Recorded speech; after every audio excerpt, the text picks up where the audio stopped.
안녕하세요. 건강플러스 최영국입니다. 누구나 한 번쯤 겪게 되는 허리 통증. 최근 남녀노소 상관없이 이 허리 통증을 호소하는 사람들이 늘고 있다고 하는데요. 보건복지부 질병관리본부가 최근 발표한 통계 자료에 의하면 전 세계적으로 70%의 사람들이 허리 통증을 경험하고 있고 많은 사람들이 만성적인 허리 통증에 시달리고 있다는데요.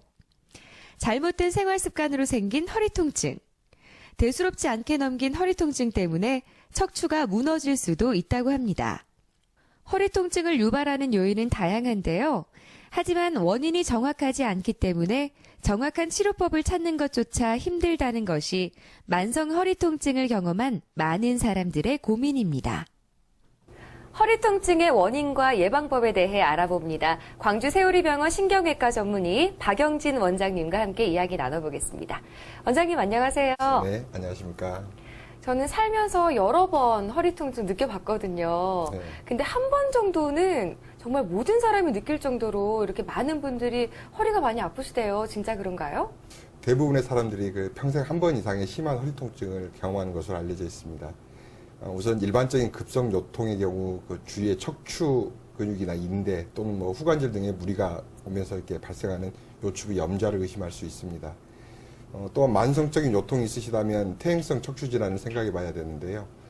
노화에 따라서 반드시 통증이 발생하는 것은 아니지만 허리 질환의 상당 부분이 퇴행성 변화와 관련이 있는 경우가 많습니다. 그리고 허리 디스크 질환의 그런 대표적 질환인 그런 추간판 탈출증이 있다면 심한 요통과 함께 엉치 통증이나 하지 방사통이 동반될 수 있습니다. 그 외에도 요통을 유발하는 척추 질환은 일일이 말씀드리기가 힘들 정도로 굉장히 다양합니다. 평생을 정말 건강하게 사시다가 갑자기 허리 통증을 호소하시는 분들도 있고 나이가 젊은데도 불구하고 허리가 안 좋다 그런 분들도 계시잖아요. 네. 이렇게 척추에 이상이 생기는 뭔가 이유가 따로 있을까요? 통증이 갑자기 발생하는 경우가 많습니다만 대부분은 오랜 기간 그런 누적된 잘못된 생활 습관이나 자세 등에 의해서 척추가 문제가 생기는 경우가 많습니다. 특히 최근에는 그런 과거에 비해서 청소년기부터 심지어는 그 전부터 그런 과중한 학습량 때문에 오래 앉아서 생활하는 습관과 함께 운동량이 부족해지고 또 좋지 않은 자세가 지속될 경우에 허리가 약해지고 무리가 가게 됩니다. 직장인들 또한 또 컴퓨터 작업이 늘면서 오랫동안 의자 생활을 하게 되고 이러한 자세가 지속될 경우에 역시 허리가 무리가 갈 수 있습니다. 또 여성들 같은 경우에는 그런 청소나 빨래, 식사 준비 같은 그런 가사 일과 또 육아 등으로 허리에 좋지 않은 자세로 오랫동안 일을 하기 때문에 허리가 빨리 망가지게 되죠. 특히 또 시골 어르신들 같은 경우에는 그런 쪼그려 앉아 있거나 허리를 구부린 자세로 오랫동안 일을 하다 보니까 허리에 탈이 많이 나게 됩니다. 그 중에서도 특히나 위험한 문제가 되는 질환들은 어떤 것들이 있을까요? 일반적인 요통의 경우는 물리치료나 약물치료 같은 그런 비교적 가벼운 치료와 함께 무리한 일을 피하신다면 대부분 1, 2주 정도면 상당 부분 호전을 하시게 됩니다. 근데 이제 통증이 견디기 힘들 정도로 아주 심하다든가 2주 이상 지속될 경우 아니면 이제 통증이 허리에만 있는 게 아니고 엉치나 다리까지 뻗쳐내려가는 통증이 있다면 척추의 구조적인 원인을 찾기 위해서 정밀 검사를 해보시는 것이 좋겠습니다. 내 허리가 정말 건강한 허리인지 테스트할 수 있는 방법 같은 거 있나요? 사실 통증이 심하고 그런 지속적이고 할 때는 이런 스스로 진단하고 병을 키우는 것보다는 사실은 빠른 시간 안에 좀 전문 의료기관을 방문하셔서 정확한 진단과 치료를 받으시는 게 사실은 좋습니다. 그렇죠. 그래도 간단하게 허리 건강을 테스트할 수 있는 그런 자가 테스트 방법을 소개해드리면요. 하지 직거상 검사라고 하는데요. 이렇게 누운 채로 한쪽 다리를 이렇게 수직으로 들어 올렸을 때 다리 뒤쪽으로 당기는 통증이 있다면 허리 디스크 질환을 의심해 봐야 합니다.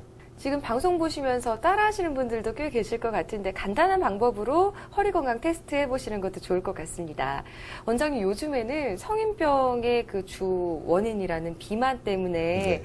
뱃살 때문에 주변에서 걱정이 많으시거든요. 근데 이 뱃살 또 허리 통증 과연 연관이 있나요? 저도 몸무게가 꽤 많이 나가는 편이라서 이런 질문 받으면 좀 난감한데요.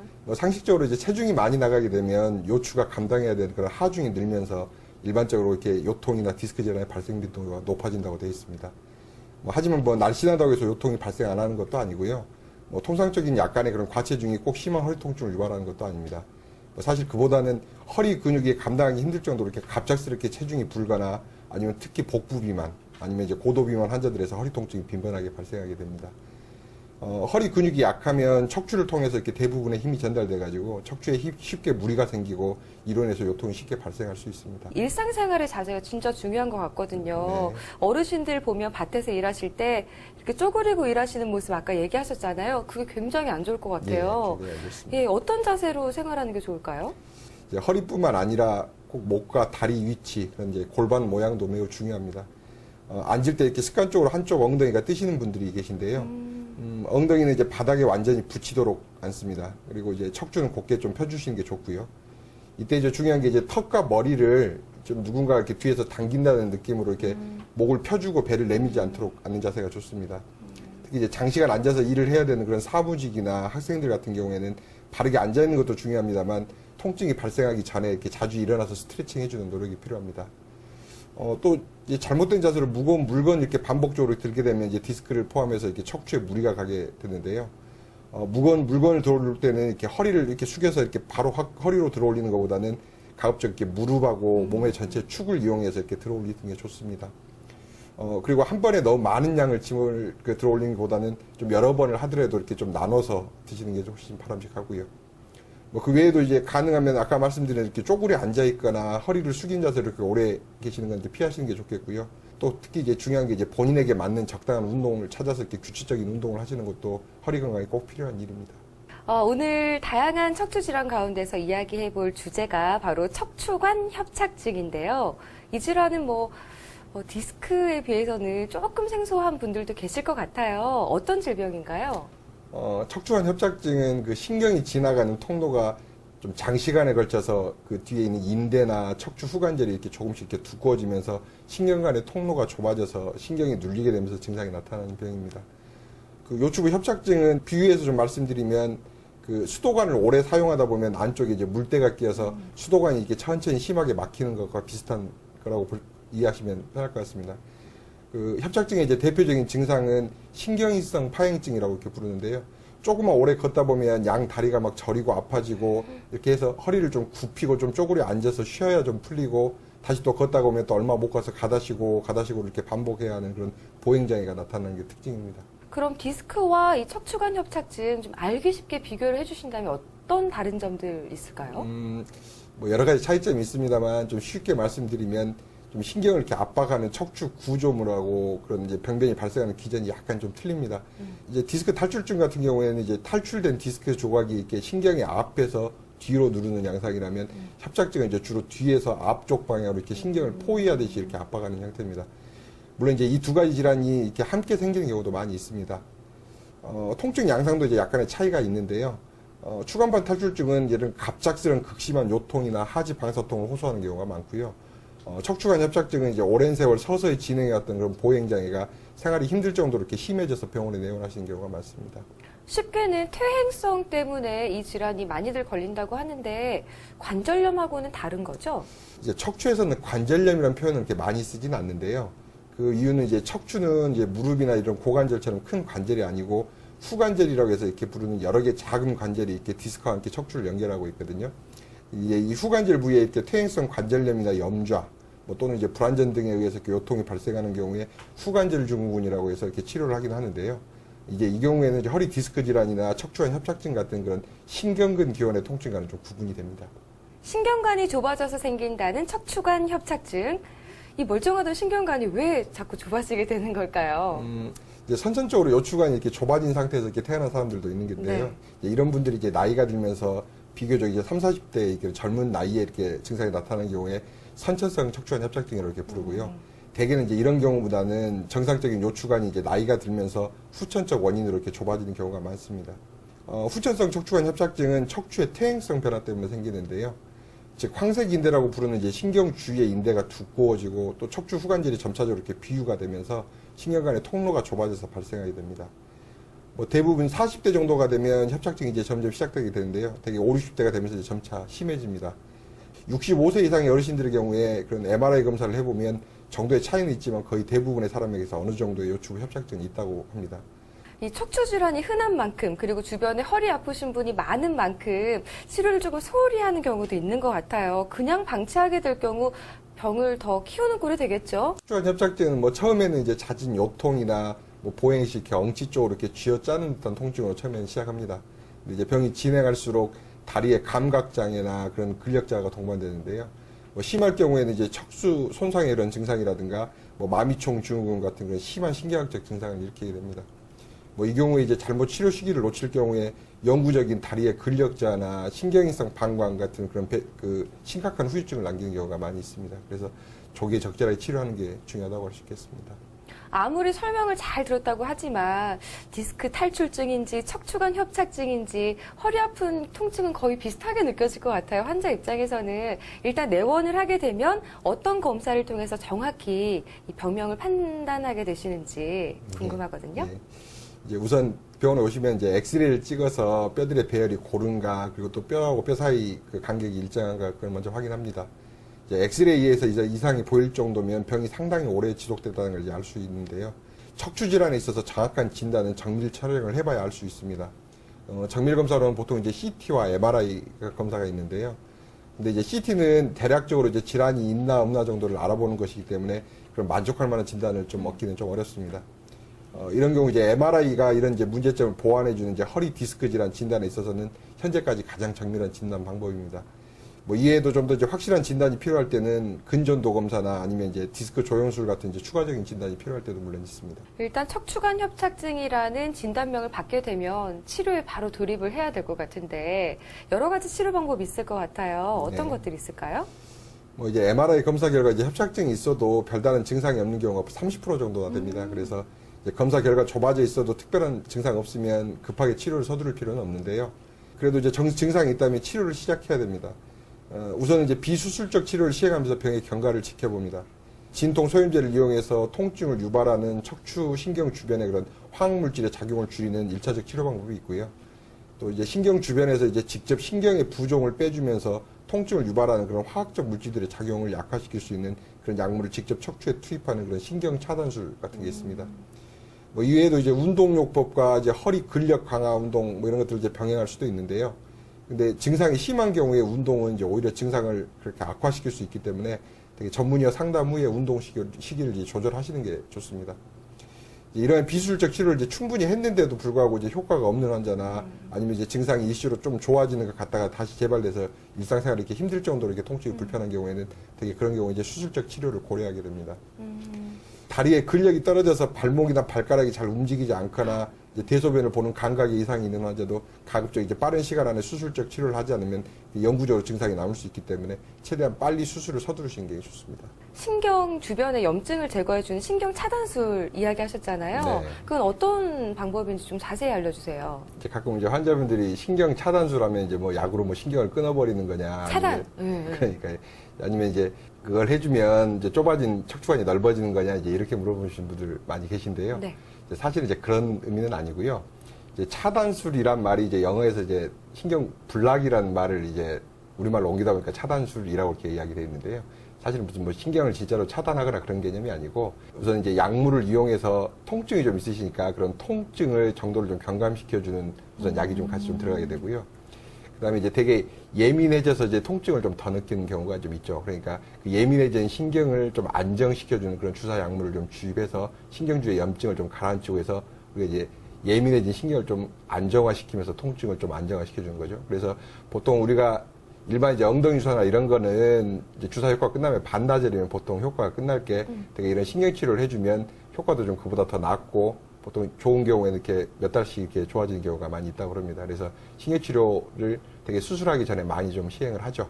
환자 입장에서는 수술이란 단어 자체가 참 겁이 날 텐데 이 칼을 대지 않고 수술할 수 있는 방법도 요즘엔 많다고 들었습니다. 뭐 레이저를 이용한다든지 레이저 내시경 이런 것들에 대해서 좀 알려주세요. 내시경 레이저 치료는 이미 많이 대중화가 되어 있습니다. 이제 국소 마취만 하고 한 6mm 정도의 그런 내시경을 삽입해서 레이저로 디스크를 제거하는 방법입니다. 그 전신 마취를 하지 않고 그런 최소 침습 수술로서 정상 조직 손상이 적어서 회복이 빠르다는 등의 장점은 아주 많은 그런 수술입니다만 그 불행히도 모든 환자에서 가능한 것이 아니기 때문에 환자의 나이, 그런 아픔 부위, 그런 협착증의 정도에 따라서 내시경 치료 여부를 판단하게 됩니다. 척추에 관한 오해와 진실에 대해 풀어보는 시간 갖도록 하겠습니다. 그 첫 번째, 딱딱한 침대가 허리에 좋다. 원장님 정답은요? X입니다. 오. 뭐 꼭 틀린 말이라고 할 수는 없는데요. 이제 대부분의 사람들이 이제 척추 건강을 위해서는 딱딱한 바닥이 좋다고 알고 계신 분들이 많은데, 그게 꼭 그렇지는 않은 겁니다. 그래서 이제 어느 정도 쿠션은 있고 너무 푹신하지 않는 그런 일반적인 침대 매트리스가 제일 바람직합니다. 중요한 점은 이제 허리가 푹 들어갈 정도의 그런 너무 말랑말랑한 침대는 허리 건강에 좋지 않다는 거죠. 그러니까 딱딱한 게 좋다기보다는 너무 말랑말랑하지 않은 침대가 좋다 이렇게 생각하시면 되고요. 그래서 이제 가끔 또 환자분들 중에 뭐 이제 침대 없으면 침대를 이렇게 사야 되냐고 물으시는 분들이 계신데요.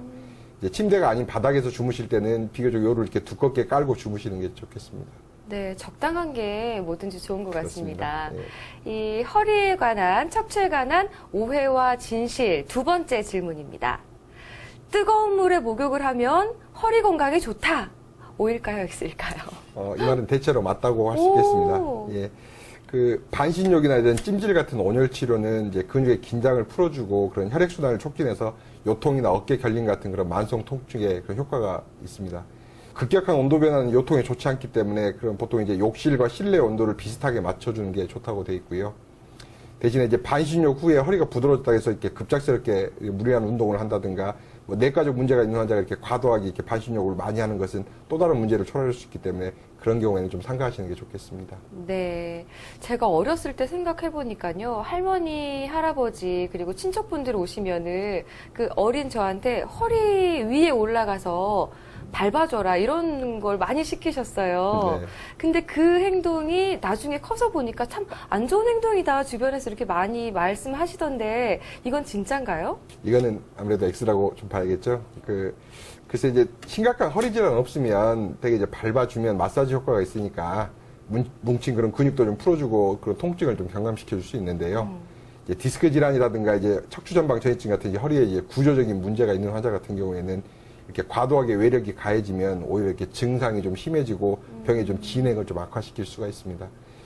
이제 실제로 되게 이제 활기원이나 이렇게 교정원 같은 곳에서 이렇게 과도하게 이렇게 도수치료 후에 증상이 악화돼서 오시는 분들이 이렇게 상당히 많습니다. 허리에 이제 직접적으로 큰 힘을 주기보다는 되게 이제 적절한 휴식이나 규칙적인 운동을 하시기를 이제 권해드립니다. 이 3대 척추 질환이라고 불리는 디스크 탈출증, 또 척추관 협착증, 그리고 이번에 알아볼 척추 전방 전이증입니다. 이 질병은 어떤 질병이죠? 척추 전방 전이증이라는 질환은 이제 척추의 윗뼈가 아랫뼈보다 이렇게 좀 앞으로 밀려나게 돼서 주변의 신경을 자극하는 질환을 말합니다. 이제 병명 자체가 길어서 좀 어려워서 지금 일반 분들이 좀 힘들어 하시는데요. 말 그대로 척추 전방 전이증이니까 앞쪽으로 움직여 나간다. 즉, 전방으로 전이 된다 해서 척추 전방 전이증입니다. 이제 병을 일으키는 기전에 따라서 총 6가지 타입으로 분류가 됩니다만 주로 이제 척추 분리증이 동반된 협부형 척추 전방 전이증하고 퇴행성 변화에 의한 퇴행성 척추 전방 전이증 이 두 가지가 가장 흔하게 나타나는 형태입니다.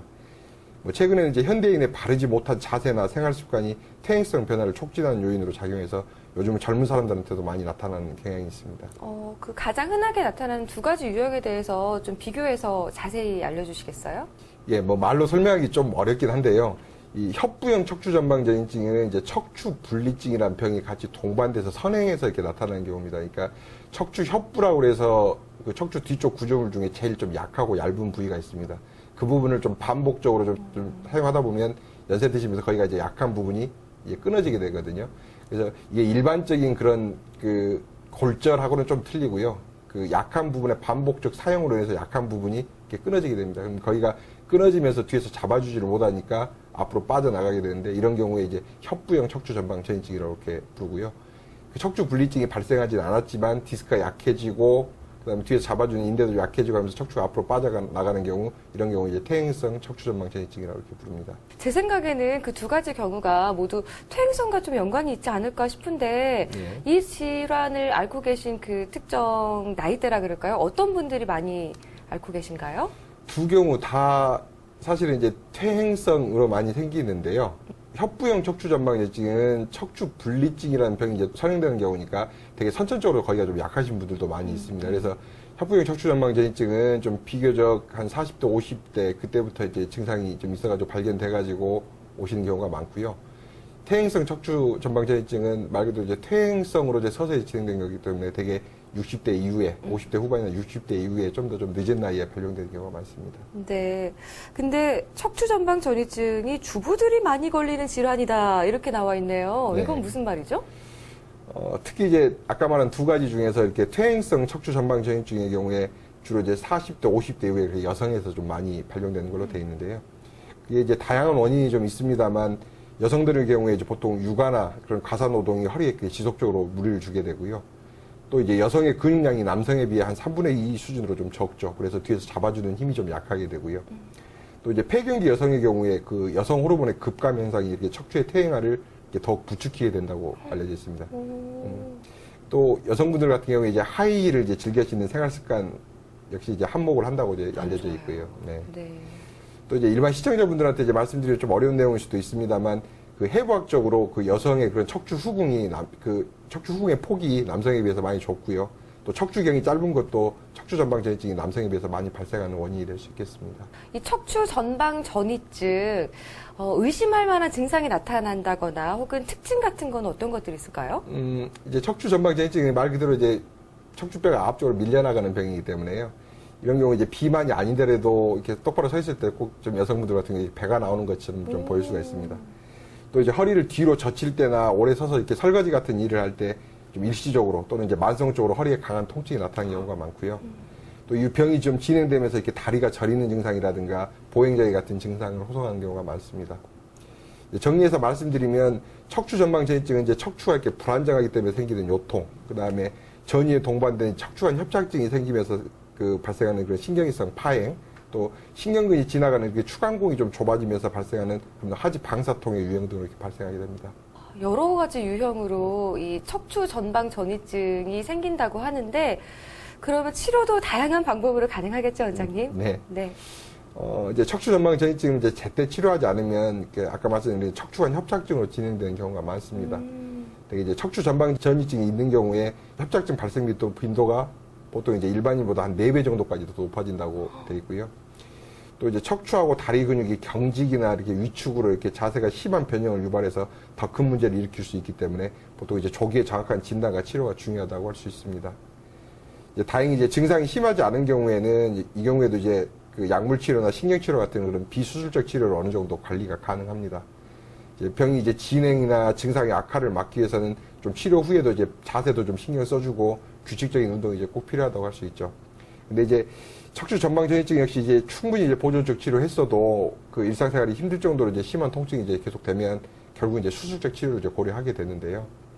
이제 전이의 정도나 불안전증이 심하지 않는 경우에는 이제 단순 감압술에서 이제 신경 내려가는 좀 통로만 좀 이렇게 넓혀주는 것을 시행하기도 하는데요. 이제 대부분 병이 어느 정도 이제 진행된 상태에서 척추 전방 전이증을 이제 수술할 때는 인공뼈와 나사못을 이용해서 이렇게 전이된 척추를 원상태로 들어 올리고 그것이 흔들리지 않도록 이렇게 고정하는 척추 유압수술이라는 수술을 보통 하게 됩니다. 그럼 뼈의 자리를 제대로 원래 있던 자리로 잡아준다는 말씀이세요? 예, 그렇습니다. 대신에 이제 그 마디의 운동은 좀 포기하고 척추를 이제 묶어버리는 거죠. 그러니까 허리를 유압시킨다 해서 이제 척추 유압술이라고 하는 수술이죠. 여러 마디 하면 좀 허리가 좀 뻣뻣해지고 좀 불편해지는 문제가 있긴 한데 이미 이제 전이증이 심해져서 그 통증이 더 심한 경우에는 그 디스크의 그런 운동을 좀 포기하고 척추를 좀 묶어서 좀 통증을 완화시키는 수술 방법인 거죠. 이 척추 전방 전이증 그리고 척추관 협착증으로 고민 많은 분들께 우리 원장님이 마지막으로 조언, 당부 말씀 한 말씀 해주시면 좋겠네요. 사실 이제 환자분들은 통증을 이제 심하게 느껴서 병원에 오시지만 그 진단과 다양한 치료에 대해서 정확하게 결정하시기가 쉽지 않으실 겁니다. 내 증상이 다른 사람과 비슷하다고 해서 가까운 지인들의 조언이나 그런 또 섣부른 자가 진단을 바탕으로 해서 검증되지 않은 치료 방법으로 하다가 좀 치료 시기를 놓쳐서 후유증이나 장애가 남는 안타까운 경우를 많이 보게 됩니다. 척추 질환과 관련하여 의심나는 점이 있다면 전문의와 꼭 상의하셔서 병이 더 깊어지기 전에 적절한 진단과 치료를 받으시기를 당부 말씀드립니다. 감사합니다. 네, 지금까지 척추 질환의 원인과 예방법에 대해서 자세히 이야기 나눠보는 시간 가져봤습니다. 광주 세우리병원 신경외과 전문의 박영진 원장님과 함께했습니다. 원장님 오늘 말씀 감사드립니다. 네, 감사합니다. 척추는 우리 몸의 중심이 되는 구조물로 매우 중요한 신체 부위입니다. 모든 척추 질환이 수술을 필요로 하는 것은 아니니까요. 적절한 검사와 정확한 진단, 충분한 상담 후 필요한 치료를 시행하는 것이 중요하겠습니다. 지금까지 건강플러스 최영욱이었습니다.